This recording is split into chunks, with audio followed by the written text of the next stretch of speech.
aking pangungumusta ay muli kong babanggitin sa inyong lahat. Aking mga anak na minamahal. Dahil kayong lahat ay aking tinatawag. Magmula ng idilat ninyo ang inyong mga mata hanggang sa ipikit ninyo. Dahil marami kayong kinaabalahan sa inyong matahan. Subalit binibigyan ninyo ang panahon, pagkakataon na maganap ninyo ang inyong pinangakuan tungkulin sa Diyos. Sa pamamagitan ng inyong mga kapwa, paggawa ninyo ng kabutihan. Yan ang isang bagay na mahalagang utos at pag-ibig ninyo sa isa't isa, sa kapwa ninyo, kahit hindi magkaibigin.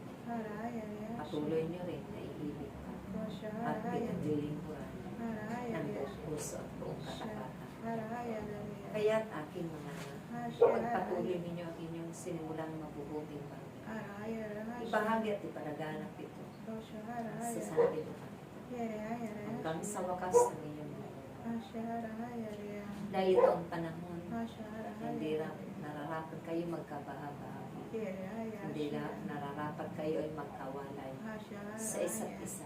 Pagkos kayo ay nagmamalasakitan at tutulungan, nagpupunuan ng bawat isang pagkukulang at naggagalang papatawaran. Lagi kayo nawa nagkakaisa, higit sa pananalangin, pagdaralitan ninyo ng ating Maria Santa Rosario. Dahil ito'y napakahalaga sa inyong mga kapatid.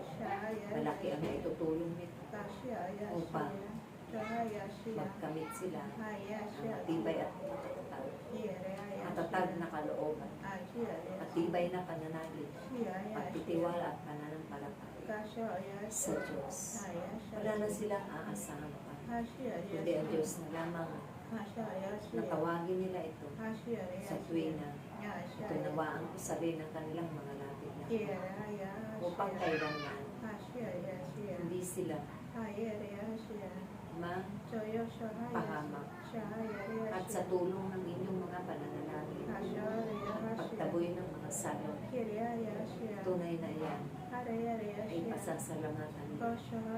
Malayo man ang lugar na yan, hindi man ninyo kaano-ano sila, subalit naroon ang inyong awa at pagpapahalaga, ang inyong pag-ibig sa kanila, ang inyong mga pagsasakripisyo at pagpapagalit nang sa ganon hindi kayo makaranas din ng ganito mga kahulugan.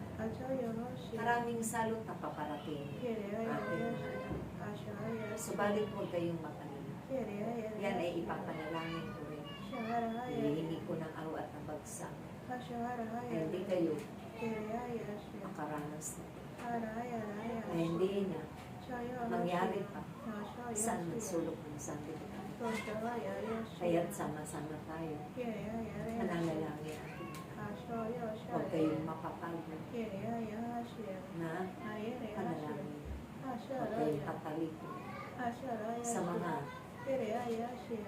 pagsubok na ito.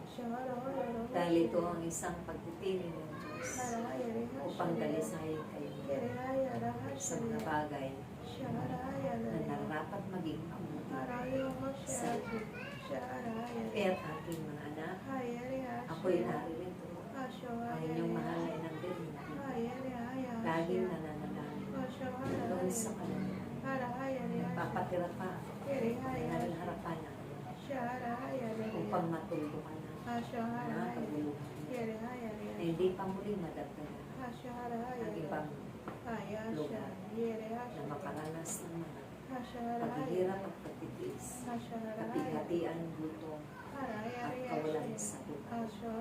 Kaya't aking mga anak, tayo ay magtulungan. Tayong lahat ay manalangin lang. Huwag ninyong panghinawaan ang pananalangin. Ito ang magiging sandata at sandigan niyo upang inyong pananampalataya ay hindi malinlang, hindi maagaw ng kalaban. Pagkos ito'y mananatili sa inyong puso hanggang sa wakas ng inyong mga buhay. Maraming salamat na lagi kayong nakikipagtukan sa akin. Lagi kayong tumatawag at ako'y iniibig ninyo, ginagalang ninyo, at kinilala ninyo. Maraming salamat.